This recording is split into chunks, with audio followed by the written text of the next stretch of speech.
When I was 23 years old, I had my first big break on finally having a vehicle that was somewhat decent looking.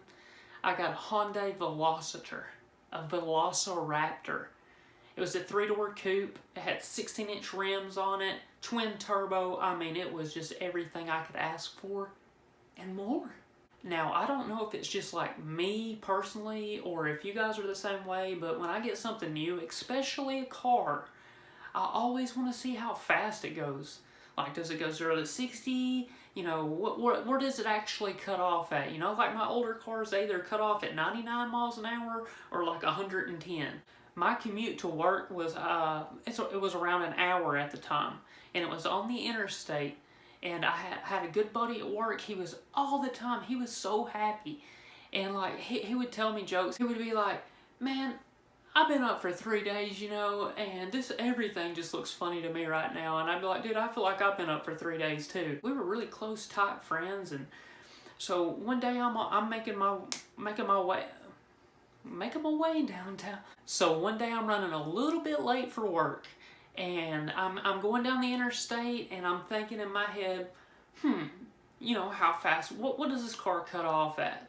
So I slammed down the old gas pedal, and I was watching it go up, and then I hit 99. I was like, is it going to cut off? No. So I kept going, 110, is it going to cut off? No. And so then I was like, all right, I'm going to let out of it. This is getting a little scary. And then this black SUV, he must have been thinking with all that and a bag of potato chips with, you know, salsa and vegetables. Regardless, he comes flying up on my rear end, and you know, and he's like, you know, just nudging at me. I hated it. You know, I was like, all right, dude, you want to race? I got this brand new car. I ain't scared. So I stomped it back down to the floor. I was probably, when he pulled up on me, I was probably doing about 75. And then when I took off and I accelerated, I was like, baby, I'm going to get to work on time, and I'm going to see how fast this car can actually go. Well, I got over to 135, and I mean, I was leaving this dude. He wouldn't catch up. No.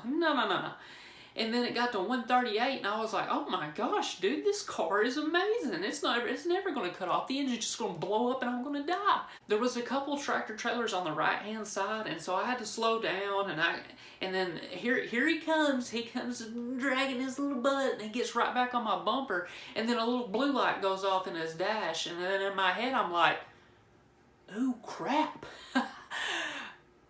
I'm screwed.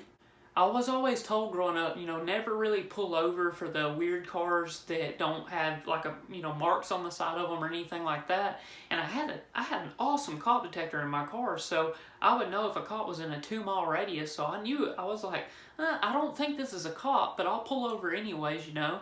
So I pulled over and braced myself for what was about to happen. And this very angry little man gets out of this big SUV, you know. He about falls on the ground when he comes out. He comes up to my window, and he's tapping on it. I didn't want him tapping on my window. You know, this is a brand new car. And the way he was tapping wasn't a polite tap. It was like a,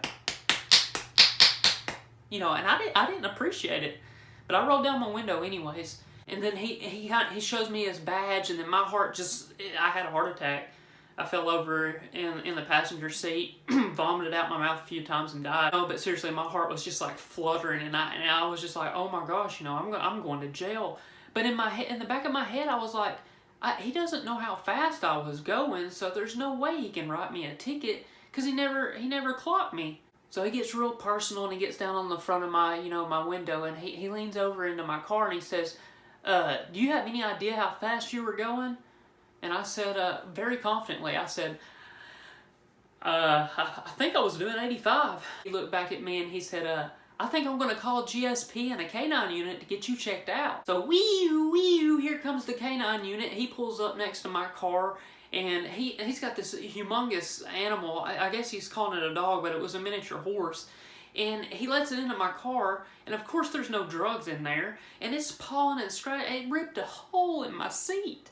My brand new seat, man, it had claws like a velociraptor, and when it did, it dug right in there, right where you buckle your seatbelt too. It was terrible. But anyways, the dog gets out of my car. They don't find any drugs, and so here comes the big guy. Georgia State Police. I'm still not handcuffed at this point or, anything like that, because they can't convict me of anything. So this guy comes, and he was younger than me. I want to say he was probably about 10. And so when he pulls up, he looks like he's straight out of the Marine Corps or ROTC in high school, and he comes up to me and he said, I need you to tell me something right now. How fast were you going? And I said, I was doing 85, man. I was doing 85. And he said, no. There's no way you're doing 85. And then his buddy he's already mad. He chimes in and he's like, I was doing 110 mile an hour and I couldn't keep up with him. He was running off and leaving me. And so they're arguing back and forth, and and I'm just kind of kicked back, relaxed up against my brand new car. And I'm thinking, this is going nowhere fast. And then he said, turn around, I'm putting you under arrest. And then he just slams me. I'm a little dude, and he just he grabs me and he slams me up against my side of my car, throws the handcuffs on me, and he didn't put them on. He didn't put them on loose. No, he cuffed them on tight, man. I couldn't move my hands. I couldn't do nothing. And he slings me in the back seat of his Charger, and I'm like, whoa. He's like, yeah, you're going to jail on reckless driving. We got a dash cam of you weaving in and out of cars. We don't know how fast you were going, but you're going to jail, son. And so we're driving in his car, and it's like, I don't know what these police are bred in this certain area, but they just think everything is like a complete joke, or at least I was a guinea pig during this whole process. Because when we're going down the road, this kid is trying to talk to me about I remember when I was younger and I wanted to do some crazy things in my car. And I'm thinking in my head, I'm like, dude, you're 10. So we make it to the retention center, or whatever it's called when they hold you. I've only done this once. And so we're in there, and I guess they got a new cop in training or something like that, so they're wanting to make sure and use me to follow through all these different procedures. So they've got me closing my eyes, counting backwards, and seeing if I can keep on the second. And they're like, we honestly, we think you're on drugs and you're intoxicated, even though the dog couldn't find anything. And so I did the breathalyzer test, 0 alcohol in me. I did the stupid counting backward test, and the guy even compliments me and says, wow, you got it down to the second. And I was like, yes, because I don't do drugs. And I want to say the weirdest part of all of it was when they asked me to pee in the bag. They asked me if I'd agree to pee in the bag. I was like, yeah, because there's nothing in my system. So I go in there and pee in the bag, and they're like, you gotta have the lights off. And they shut the lights off on me. I couldn't see the bag. I'm trying to pee. I'm trying to move my junk around. I got it on the sink, the mirror, and some of it went in the bag. They take the bag off. The cop comes back at me, and he's just super mad at me instantly. He's like, we found traces of marijuana in your urine. At that time in my life, I'd never smoked marijuana. I'm not perfect. Never claiming to be perfect.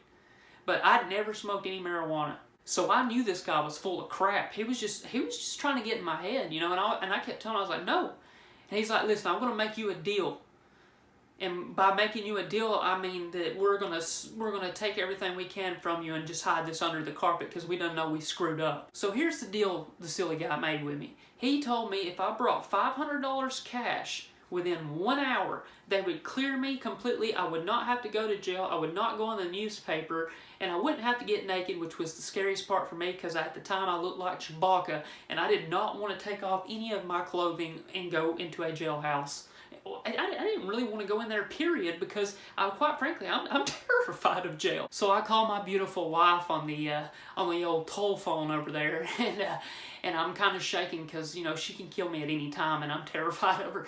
And I'm like, hey, baby, I'm in jail.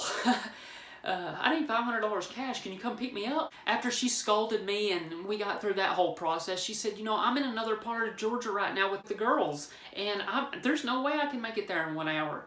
And so I was like, here I go. I'm gonna go to jail naked. My only hope was to call my buddy at work and just pray he had $500 cash. So I dialed his number in, and I called him. He answered the phone, and I said, listen, dude, I screwed up, I'm in jail. They offered me this deal, do you got $500 cash you can bring down here for me? He said, yeah, dude, I got $500 cash. I'll be there in no time. And I'm like, oh, awesome. You know, this is great. So 30 minutes later, my buddy arrives, and he's got his hat on, and he's wearing it straight down. So basically, he comes in there. This ain't a hat, but he comes in there, and I couldn't even see his face. And I started to say his name. I was like, oh, hey, you know, and he's like, shh, shh, shh.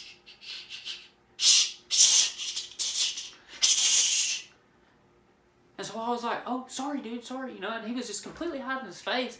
He knew exactly where to go. He went up there, handed him $500 cash, and he said, both the cops were like, you're free to go. And so I was like, heck yeah, and I got out there and I got in his car, and then he lifted his hat back up, and I was like, dude, thank you so much for that. And he's like, do you realize how risky this was for me? I was like, no, I promise I'll pay you the $500 back tomorrow. No time, like, I'll withdraw it out of the bank tonight if I have to. He's like, no, I'm not concerned about the $500. It was like, no, I'm not concerned about that. I'm concerned about the fact that I'm a convicted felon under 14 charges of methamphetamines. And then it all kind of registered in my head. I was like, 3 days awake? At that point in my life, when I was in the car, I didn't know which one was better. If I should get out and go back in the jail and let them tinker with me some more, or take a chance of getting popped by a cap on the way to work. So I did what anybody else in my position would have done. Male, female, it doesn't matter. I told him, I said, dude, you got another hat? And he's like, yeah, I got one in the back seat. So I grabbed it out of the back seat, I put it on, and I tilted it forward. I said, you got a gun?